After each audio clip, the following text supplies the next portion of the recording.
Writing in the middle grades is an important tool to support learning in all content areas. When students write about what they read or experience, their knowledge is deepened and sustained longer. Essentially, students are writing to learn. In this video, you'll meet two educators who collaboratively developed a lesson that integrated a writing to learn strategy with their novel unit on The Giver by Lois Lowry as a way to help students gain a deeper understanding of the book's content and themes. I'm Amanda Rhoads. I teach English at Wilkinson Middle School in Mesquite, Texas. Tanya Santangelo, and I teach at Arcadia University, which is just outside of Philadelphia.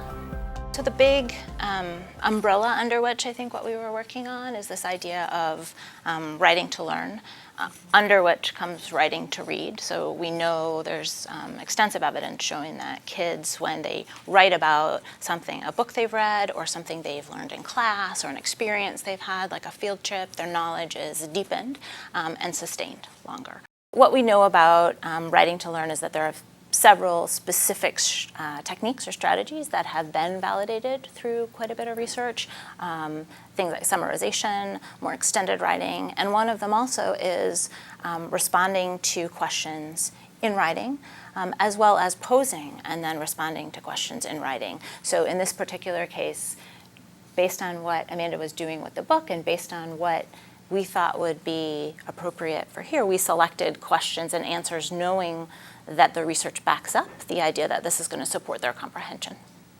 Some of the things that make a great question are great details and great grammar. And it doesn't need to be unnecessarily long. It should be as short as possible. Background information and text evidence. Be relevant and important. It should have really proper grammar, great grammar, and it should just make sense to anyone who reads it. This video will guide you through Dr. Santangelo's and Ms. Rhoads' lesson on teaching students to pose and respond to questions in writing, one of the writing to learn strategies. Yesterday, Ms. Rhoads introduced question writing to her class, but one day of instruction was not sufficient for the students to be able to write great questions on their own.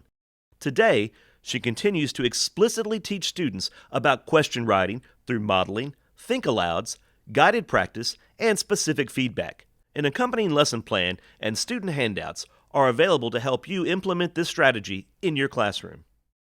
For warm-up, I want you guys to take your brains back to what we talked about yesterday. We started talking about what makes a good question and what makes a good answer. So I want to see just what you guys remember. So what I want you to do is I want you to try and not use your notes, but I want you to tell me, what do you remember from yesterday? Maybe 3 things that make a really great question. I want you to jot those down, and maybe 1 or 2 things that we talked about yesterday. What I want you guys to do now, I want you to turn and talk with your shoulder partner, maybe the one that you think is the most important and why. And if your shoulder partner has one that you didn't get, what do you think you should do? Write it down, yes please. So turn and talk, I'm gonna give you guys 2 minutes to turn and discuss with your shoulder partner what is important to remember when writing a good question. Why does a good question need to be easy to understand? You said clear and easy to understand. Why is that super important? Well, probably because if it's easy to understand, it'll probably get Good. The reader. So the reader can answer it. That's perfect. Okay, here's what I want right now. Can I have 5 people raise your hand and tell me what are those 5 important things that we need to remember when we write a question? Moses, what's one of them? Proper grammar. Ooh, absolutely. This is English class. We've got to start with proper grammar. Daniela, what's another one?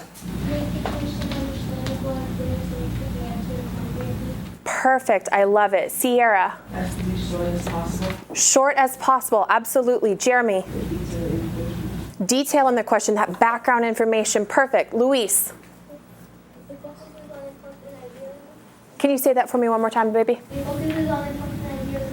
Yes, absolutely. It focuses on important ideas and topics. And Omar, last one. Absolutely. Very good. Wonderful, guys. So we've learned the elements of a great question and a great answer. And now we're going to have a chance today to work through that process again and write questions to Miss Lowry. So what I want us to do, pretty please, is I want you to take your warm-up paper and I want you to put it under your binder. Put it back under your binder. And I want you to have these 3 papers on your desk. I want you to have your notes page. I want you to have our question drafting page.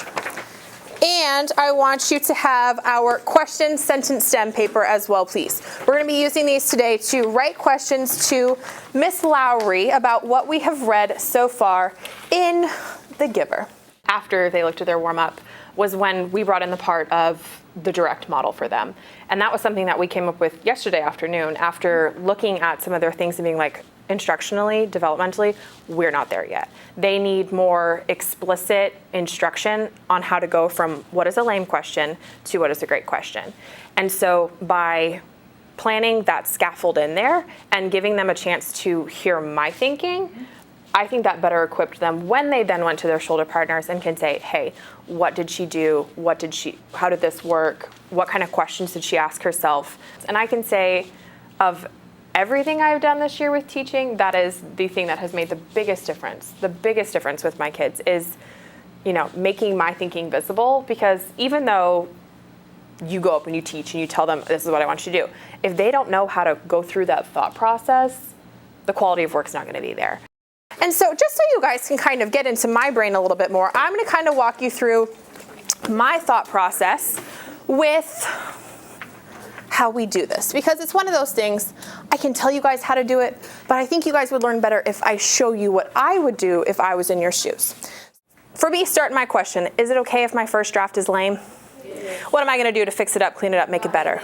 Revise it, edit it, add some more details into it. So you guys have to help me be accountable. You've got to be real with me. If I start out writing lame, what do you need to do? Tell you. Yeah, you need to tell me. So if I'm looking at this, there's age ceremonies all the way from 1, the naming, to 12, given the job ceremony. So there's these 12 really unique ceremonies. So I'm thinking, I want to know which one she thinks is the most important. What age ceremony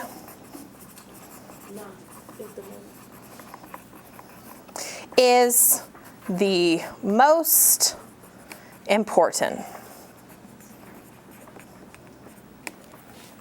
Pretty good first draft, wouldn't you say? Yes. Thanks, Moses. Appreciate that. But I'm going to take my checklist now. I'm going to take my characteristics and qualities of a great versus a lame question. Is my question clear and easy to understand? Yes, ma'am, no, ma'am? Yes, ma'am. Yeah, I know what I'm asking here. Does it require a thoughtful or well-extended answer? Well-extended answer. Yes. Yes. I've got someone saying over here it's kind of lame. How could I answer this question? Julia. You could maybe be a little specific, do you think since you wrote more about the 12 ceremony? So maybe you're thinking I could go a little farther. Danielle, I heard you saying no, this is kind of lame. What's the most basic answer I could give for this question? What age ceremony is the most important?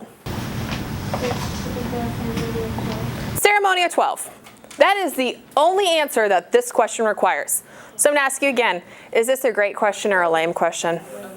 This is kind of lame. I can answer this, the ceremony of 12. I can answer it with 4 words. Is that going to be a thoughtful and inspiring answer? No. And that's kind of no-brainer. We all know the ceremony of 12 is the most important. That's why she spends so much time writing about it. So if I want to take this is a good concept, but it's lame written. So I've got to go and I've got to take it a step further. And I'm going to ask myself, what are some of the different age ceremonies that I think are really important? What's another ceremony that we know is an important age ceremony? Moses. Age of 10. Age the age 10? At 9 when they get their bicycles. Very good. We know Lily was super excited for that one. Luis, what's maybe another one? 7. What do they get there? The jackets. That's something I'm really interested in, actually. Luis, I'm super glad you brought that up, because I'm going to make a note right here to myself. 7, that's when they get those jackets. And what were their jackets like before they turned 7? What did they look like before they turned 7? Luis, thank you for raising your hand. They were buttoned in the back. They were buttoned in the back. And does anybody remember how old they were when they got those? Moses, do you remember? 3? Close. They were 4. So 4, they have those back button jackets. But they didn't also have pockets. They were missing some extra accessories. So to me, those are 2 really weird kind of things in this community. When you look at little babies, I don't see, little 3 and 4-year-olds with back button jackets to teach them things. But I remember there were 2 things that she said that this taught them. So here's what I'm going to do. To make this a little bit better, I'm gonna get out my question sentence stem because sometimes we need a little help.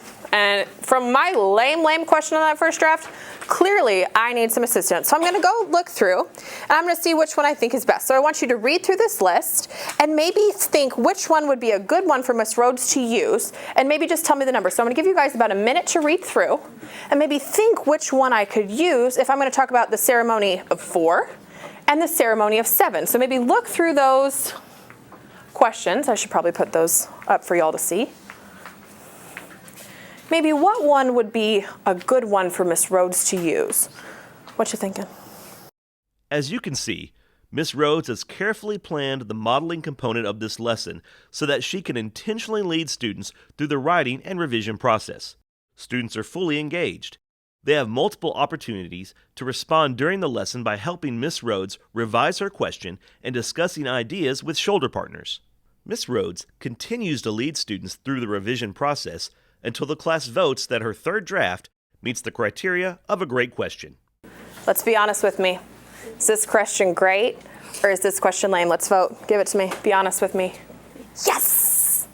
Give me 3 reasons why I wrote a great question. Why is this a great question? Luis. You're gonna make us think beyond more to like have a good answer. Perfect. I love it. It's going to require a really thoughtful answer. Elizabeth. It's answering all the questions that this story was asking. Good. So it connects back to the story. Moses. You include the necessary background information. I've got good background information, so she knows exactly what I'm talking about. Amari, last thought. The way you expanded the question, then expand the answer too. I love how you connected those 2 things together. That is fabulous, fabulous, fabulous. I'm so glad you guys like my question now, and now it's your turn. So with your shoulder partner, I want you guys to create a great question to Miss Lowry.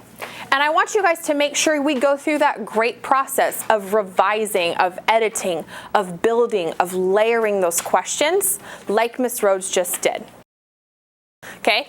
If you get stuck, if you're like, oh my gosh, Miss Rhoads, I'm not really sure how I want to start my question or phrase my question, we got some support right here. Okay? If you think of an awesome question stem and you're like, Miss Rhoads, you totally missed this, add it to the bottom. I'd love your insight. And I want you to go with your shoulder partner through that process. So we'd come up with the question stems with the idea that, so instead of just sitting there and saying, I'm going to ask about the rules, how do I do that? A series of stems, and they were able to use them because Amanda modeled the use of that scaffolding in the model she did for the class. Otherwise, I think that paper would have sat underneath everybody, or it just wouldn't have been nearly as effective. I wanted to show you guys some of the stuff that you guys created. I just grabbed 3 examples, and I want us just to kind of talk through these. You know, these maybe weren't lame to start with. Maybe that's a bit harsh of a word. But where we ended up, all of us, was a great place. So I just wanted to kind of show you guys some different things that your classmates came up with today.